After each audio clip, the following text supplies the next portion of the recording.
नमस्कार दोस्तों, स्वागत है आपके अपने चैनल कॉन्सेप्ट फ़िल्टर में, जहां पर हम और आप मिलकर अपनी तैयारी को और स्ट्रॉन्ग करते हैं। जहां पे हम UP TGT, PGT, LT grade, GIC प्रवक्ता और तमाम जो भी वैकेंसीज़ आती हैं, जहां पे बायोलॉजी क्वेश्चन पूछे जाते हैं पर्टिकुलर, हम उसकी तैयारी यहां पर करते हैं। तो दोस्तों, जैसा कि आपको पता है कि UP TGT, PGT, LT grade नहीं, सॉरी, टीजीटी पीजीटी की जो डेट है वो अप्रैल में प्रस्तावित है एग्ज़ाम। और 2 साल हो चुके हैं, फॉर्म को ऑलरेडी फिल हुए और पेपर की डेट आ चुकी है। तो अपनी इस तैयारी को और स्ट्रॉन्ग कर दीजिए। अब आपको ज़रूरत है एमसीक्यूज़ लगाने की। जितने एमसीक्यूज़ लगाएंगे, जितने आप प्रैक्टिस करेंगे, उतनी ज़्यादा आपकी तैयारी को और दिशा मिलेगी। जिसके लिए आपको क्या करना है, आप किसी भी यूट्यूब चैनल पर जाकर अपने आप को चेक कर सकते हैं, स्टडी कर सकते हैं। जो क्वेश्चन आपको नए मिलते हैं उन्हें आप सॉल्व कर सकते हैं या फिर एक नोट डाउन करते चलिए। तो हमारे इस चैनल पे भी दोस्तों आपको यूपी टीजीटी पीजीटी से रिलेटेड जो भी बायोलॉजी के जितने क्वेश्चन हैं चैप्टर वाइज यहाँ पे कराए जा रहे हैं। अगर आपको पूरे यूट्यूब पे कहीं नहीं मिलता है तो आप हमारे चैनल से भी स्टडी कर सकते हैं। ज़्यादा समय ना लेते हुए चलिए शुरू करते हैं आज का पहला क्वेश्चन। पहला क्वेश्चन है, साधारण मानव में गुणसूत्र होते हैं कितने हो दोस्तों? 36, 56, 46 या फिर 26?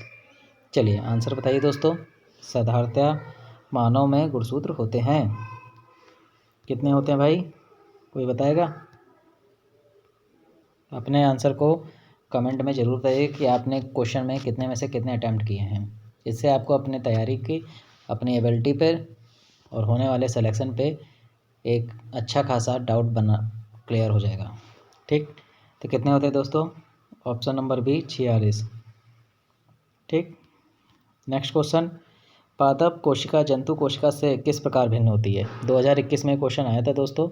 पादप कोशिका जंतु कोशिका से किस प्रकार भिन्न होती है? माइटोकॉन्ड्रिया में, कोशिका भित्ति में, जीव द्रव्य की उपस्थिति से या फिर कोशिका केंद्रक से? ऐसी कौन सी चीज़ है जो जंतु में पाई जाती है वो पादप में नहीं पाई जाती? सेम क्वेश्चन यही पूछा रहा है। तो किससे है दोस्तों? ऑप्शन नंबर बी, कोशिका भित्ति। Option number B. Next question, पीत पिंड कहाँ पाई जाने वाली कोशिकाओं की संहति है? मस्तिष्क, अंडाशय, अग्नाशय या प्लीहा? दोस्तों क्वेश्चन थोड़े से आउट ऑफ सिलेबस मिलेंगे, लेकिन ये सिलेबस से ही क्वेश्चन पूछा गया है। बस इसका लेवल जो है वो मैंने ग्रेजुएशन लेवल का रखा गया है, क्योंकि आपके जब फॉर्म निकले थे उसके नोटिफिकेशन में साफ दिया था कि जो लेवल होगा, प्रश्न जो चैप्टर हैं वो इंटर लेवल के रहेंगे, लेकिन जो उसका प्रश्नों का स्तर है वो ग्रेजुएशन लेवल से भी मिलता जुलता रहेगा। तो इसलिए ज़्यादा कंफ्यूज ना होइएगा। तो ऑप्शन क्या है इसका?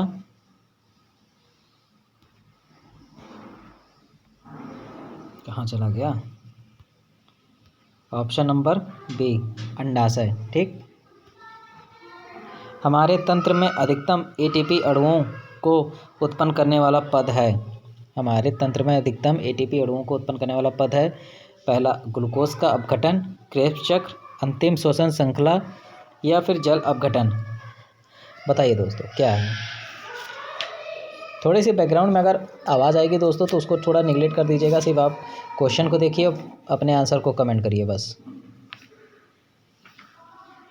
आई होप आपने आंसर दे दिया होगा। तो क्या है? क्रेब्स चक्र। क्रेब्स चक्र में क्या है? एटीपी अणुओं को उत्पन्न करने वाला पद है। नाभिक के अलावा कोशिका के किस कोशिकांग में डीएनए पाया जाता है? बहुत इंपॉर्टेंट क्वेश्चन है। नाभिक के अलावा कोशिका के किस कोशिकांग में डीएनए होता है? तारक केंद्र या सेंट्रियोल, गोल्जी उपकरण, गोल्जी अपेचर, क्या है यार, अपरेटस, लाइसोसोम या फिर माइटोकॉन्ड्रिया? बताइए कहाँ पे डीएनए पाया जाता है दोस्तों? तो क्या होगा? माइटोकॉन्ड्रिया। Option number D.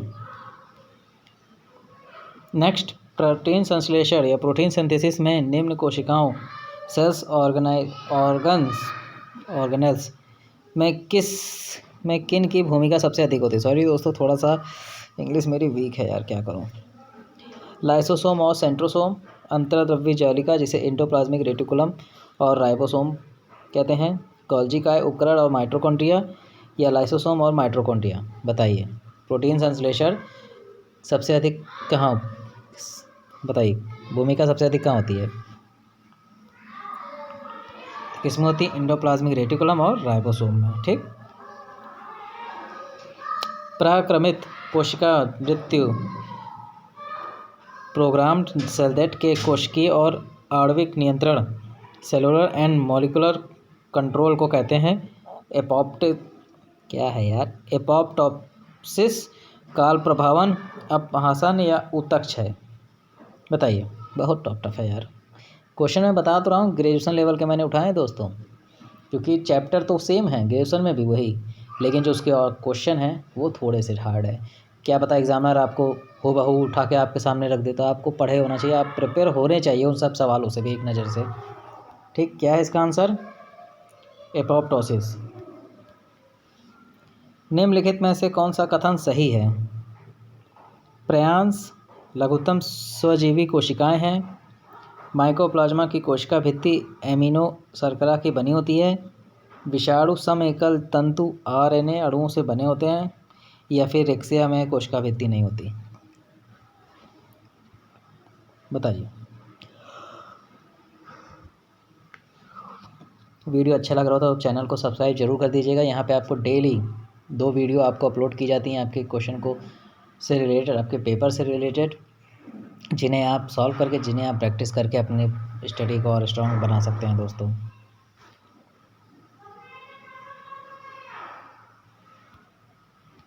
तो क्या होती है दोस्तों? विषाणु सम एकल तंतु एवं आरएनए अणुओं के बने होते हैं। ठीक, सही कथन है। नेक्स्ट, स्तंभ कोशिका अनुसंधान के क्षेत्र में नवीनतम विकास के संदर्भ में निम्नलिखित कथनों पर विचार करिए। कथन दिया है, फिर कथनों के सही दिया कि कौन से कथन सही हैं। पहला है, बीजपुटी अवस्था पर भ्रूण मानव स्तंभ कोशिकाओं का एकमात्र स्रोत है। स्तंभ कोशिकाएं बीजपुटियों को नष्ट किए बिना प्राप्त की जा सकती हैं। थर्ड, स्तंभ कोशिकाएं वस्तु अनंत काल तक स्वयं ही पात्र संजीवित हो सकती है। चौथा, भारतीय अनुसंधान केंद्रों ने कुछ कोशिका रेखाओं का भी सृजन किया जिन्हें कई प्रकार के ऊतकों में विकसित किया जा सकता है। इनमें से कौन से कथन सही हैं? 1 2 3 4, 1 2 3, 1 2 4 या फिर 3 4। बहुत लंबे लंबे क्वेश्चन है दोस्तों ग्रेजुएशन लेवल के, और अमूमन ऐसे क्वेश्चन आपको यूपी पीसीएस और यूपी की जितनी भी वैकेंसी है उसमें देखने को मिल सकते हैं। तो हमारा अनुमान है, हमारी टीम का अनुमान है कि ऐसे क्वेश्चन आपको इस बार के यूपी टीजीटी पीजीटी के बायोलॉजी सेक्शन में आपको देखने को ज़रूर मिलेंगे। तो इसके लिए आपको पहले से तैयार होना पड़ेगा। थोड़े से टफ हैं, लेकिन आप प्रैक्टिस करेंगे हमारे चैनल से तो आप उन क्वेश्चन को भी हैंडल आउट कर सकते हैं। ठीक, तो इसका क्वेश्चन क्या होगा? इसका आंसर 1 2 3 4, मतलब चारों सही हैं।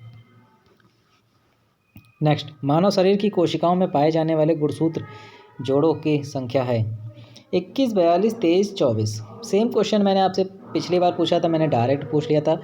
अब इसमें देखिए क्या पूछा गया है। अगर जिसने बच्चे ने पूरी वीडियो देखी होगी तो उसको पता होगा कि इसका क्या होगा। 46 उधर था, 23 इधर है। ठीक, पेयर।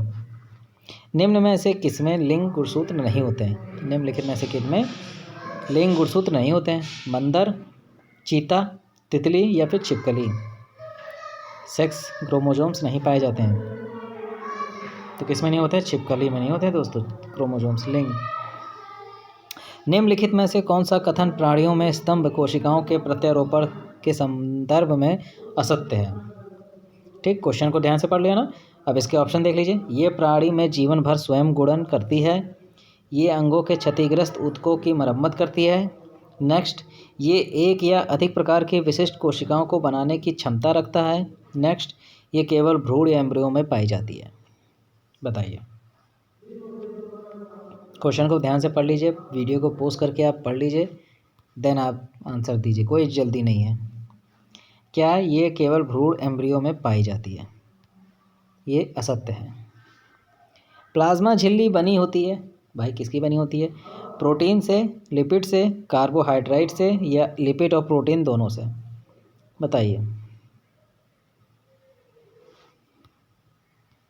तो किससे बनी होती है दोस्तों? प्रोटीन और लिपिड दोनों से, मतलब कि ऑप्शन नंबर डी।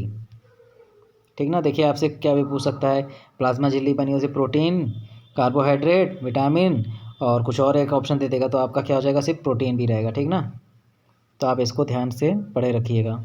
नेक्स्ट, मानव शरीर के किस अंग में लसिका कोशिकाएं बनती हैं? मानव शरीर के किस अंग में लसिका कोशिकाएं बनती हैं? यकृत, दीर्घअस्थि, अग्नाशय या फिर तिल्ली? बताइए। लसिका कोशिकाएं कहाँ निर्माण होता है उनका? तो इसका आंसर क्या है? तिल्ली में। ठीक। नेक्स्ट, जंतु कोशिका में निम्न में से क्या अनुपस्थित होता है? सेम क्वेश्चन पीछे पूछा गया था, सेम क्वेश्चन अभी यहाँ पे पूछा गया है। सेल्यूलोज की कोशिका भित्ति, केंद्रक, माइटोकॉन्ड्रिया, इनमें से कोई नहीं। तो आंसर एक ही है, क्वेश्चन अनेक है। तो ये आपका लास्ट क्वेश्चन है दोस्तों। आराम से आप आंसर को क्वेश्चन को देख लीजिए और ऑप्शन को पढ़ लीजिए और अपने आंसर को कमेंट करिए और बताइएगा कि आपके इतने क्वेश्चन में से कितने क्वेश्चन सही हुए। वीडियो अच्छी लगी हो तो लाइक करिएगा, चैनल को सब्सक्राइब करिएगा, कमेंट में बताइएगा कि आपको नेक्स्ट क्लास चाहिए और क्वेश्चन की मात्रा बढ़ाई जाए या फिर इतने सही हैं। ठीक दोस्तों, तो क्या होगा? सेलुलोज की कोशिका भित्ति।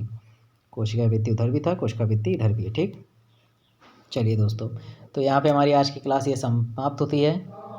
मिलते हैं आपसे नई वीडियो में। और दोस्तों, आपको एक चीज़ और बताना चाहते हैं कि अगर आप जीव विज्ञान की क्लासेस कर रहे हैं, यूपी टीजीटी पीजीटी एल्टीग्रेड या फिर बीईओ की तैयारी कर रहे हैं और उसमें बायोलॉजी से आप हैं, तो आप मेरे से उस चैप्टर वाइज के पूरे नोट्स आप मुझसे मंगवा सकते हैं दोस्तों। ठीक, मैंने ए से चैप्टर जो 1 से दिया है, यूपी टीजीटी जो सिलेबस दिया गया था, चैप्टर 1 वर्गीकी, प्रोटोजोआ, जितने भी फाइलम हैं सबके एक पॉइंट के नोट्स मैंने बनाए हैं।